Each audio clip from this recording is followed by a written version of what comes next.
अब्बास आ जाए तो क्या करोगे?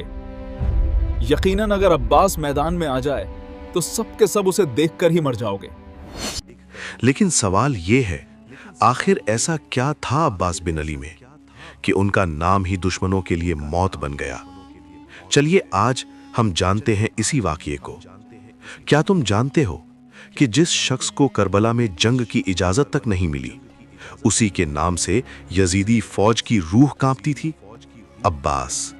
अब्बास का नाम लिया जाता तो तलवारें भारी हो जाती और दिल हल्के हो जाते। लेकिन सवाल यह है, जब करबला में उन्होंने जंग ही नहीं की तो फिर उनका इतना डर क्यों था? क्या करबला से पहले हजरत अब्बास अलैहिस्सलाम कभी मैदान में उतरे थे? जवाब है हाँ, और उनका पहला ही हमला इतिहास बन गया। आज मैं तुम्हें सुनाऊंगा हजरत अब्बास अलैहिस्सलाम की पहली जंग और पहला वार। ये वाकया है 37 हिजरी, जंगे सिफ़ीन का। एक तरफ हजरत इमाम अली अलैहिस्सलाम का लश्कर और दूसरी तरफ मुआविया का शामी लश्कर। तारीख बताती है कि शामी फौज की तादाद लाखों में थी। किसी ने कहा 1 लाख से ज्यादा और किसी ने कहा 2 लाख से ऊपर। मैदान में इमाम अली अलैहिस्सलाम खड़े थे। दुश्मन के लश्कर को देखा और फिर अपने बेटों की तरफ नजर की। मुस्कुराकर फरमाया, कौन जाएगा इन लाखों के मुकाबले में? सबसे पहले हजरत जाफिर बिन अली आगे बढ़े। अदब से बोले, बाबा मुझे इजाजत दीजिए। इमाम अली ने बेटे के सर पर हाथ रखा और पूछा, अगर मैं तुम्हें भेजूं तो तुम क्या चाहोगे? जाफिर बोले, बाबा मुझे आपका घोड़ा दीजिए, आपकी तलवार दीजिए और 1500 का लश्कर दे दीजिए। मैं इन लाखों के बीच उतरूंगा। इमाम अली मुस्कुराए और फरमाया, हिम्मत को सलाम, लेकिन अभी वक्त नहीं। फिर आगे बढ़े हजरत औन बिन अली, जोश में बोले, बाबा अगर भाई को 1500 चाहिए तो मुझे 1000 दे दीजिए, आपकी तलवार दीजिए और आपकी इजाजत दीजिए।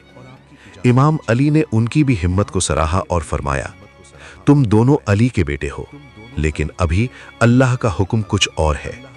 तभी एक तीसरा बेटा खामोशी से आगे आया। न तलवार की मांग, न लश्कर की मांग, न घोड़े की मांग, बस सर झुकाकर खड़ा हो गया। ये थे हजरत अब्बास अलैहिस्सलाम। इमाम अली ने पूछा, मेरे बेटे अब्बास तुम क्या चाहते हो? अब्बास ने कहा, बाबा न मुझे लश्कर चाहिए, न तलवार आपकी चाहिए, न घोड़ा चाहिए, मुझे सिर्फ आपकी इजाजत चाहिए। इमाम अली की आंखों में अली की जवानी लौट आई। उन्हें खेमे में ले गए और थोड़ी देर बाद मैदान ने देखा।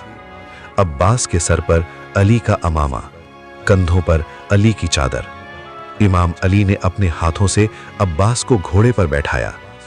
अब्बास मैदान में आए और लाखों के लश्कर को पुकारा, है कोई जो मेरे मुकाबले में आए? लाखों का लश्कर एक दूसरे को देखने लगा।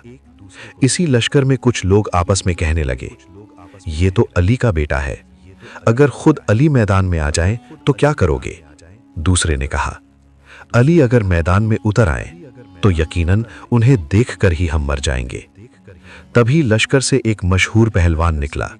वो बोला, मैं वो हूं जिसकी तलवार हजारों को गिरा चुकी है।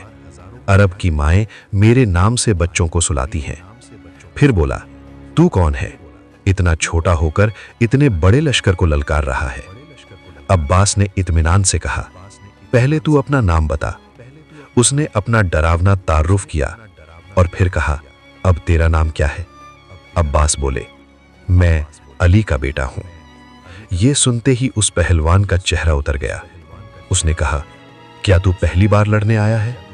अब्बास बोले, हाँ। वो पीछे हटने लगा, लेकिन लोगों के देखने से रुक गया। उसने तलवार उठाई और जोर का वार किया।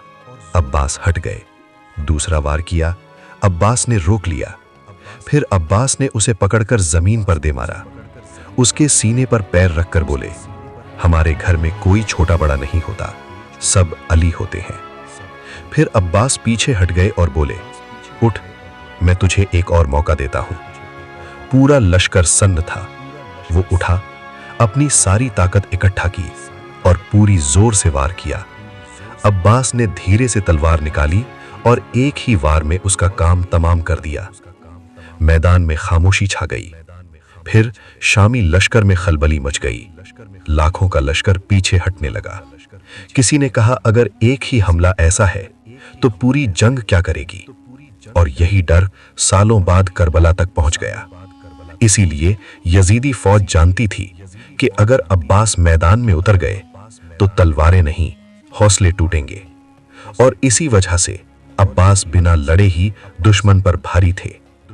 یہ کہانی سکھاتی ہے کہ طاقت بازوؤں میں نہیں، ایمان میں ہوتی ہے۔ اور علی کا بیٹا علی ہی ہوتا ہے۔ عباس کوچنگ، عباس مولا علی جو بن۔ اب آپ کامنٹ میں لکھیے عباس کا نام، تاکہ دنیا دیکھے کہ اب بھی حیدر کے بیٹے کو یاد کیا جاتا ہے۔ ہمارے چینل کو سبسکرائب کر لیجئے، ہم ملیں گے ایک نئے واقعے کے ساتھ۔ عباس مولا علی بن